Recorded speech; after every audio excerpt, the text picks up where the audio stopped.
রাসূলের আদর্শ নাই।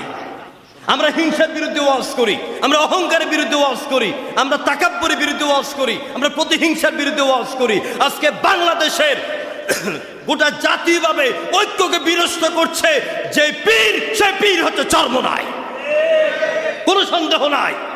আপনার জসিমউদ্দিন রহমানী কারাগার থেকে বের হয়ে বলছেন, যুগে যুগে বাংলাদেশে আলেমদের মধ্যে দলীয়ভাবে জাতীয়ভাবে ঐক্য হওয়ার পথে যে বাধা সৃষ্টি করেছে সে হচ্ছে চরমোনাই। আমার ভাইরা, যেই সময় গোটা জাতির কল্লা চলে যাচ্ছে, যেই সময় এই জাতির 15টি বছর পর্যন্ত জাতা কলে পাথরের নিচে ছিল, আজকে জাতিকে মাথা তুলে দাঁড়াতে হবে।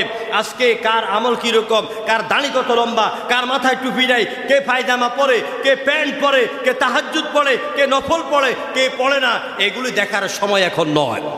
এখন সারা বাংলাদেশের সমস্ত পীর সাহেব, আলেম উলামা, মুফাসসির, পীর সাহেব ঐক্যবদ্ধ হয়ে যখন ঢাকার পল্টন ময়দানে, ঢাকার শাপলা চত্বরে, বাইতুল মুকাররমের উত্তর গেইটে নারায়ে তাকবীর আল্লাহু আকবার ধ্বনি তুলবে, বাতিলদের বুকে কাফন ধরবে, আগামী দিনে বাংলাদেশ হবে কোরআনের বাংলাদেশ।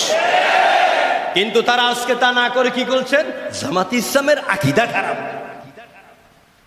এটা বেয়াদব। জামাত ইসলামের গঠনতন্ত্রের মধ্যে বলা আছে স্পষ্টভাবে, জামাত ইসলামের আকীদা হচ্ছে লা ইলাহা ইল্লাল্লাহু মুহাম্মাদুর রাসূলুল্লাহ, এর বাইরে জামাতে কোনো আকীদা নাই।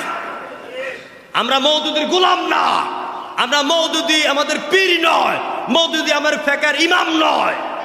মওদুদি হচ্ছেন একজন ইসলামিক স্কলার।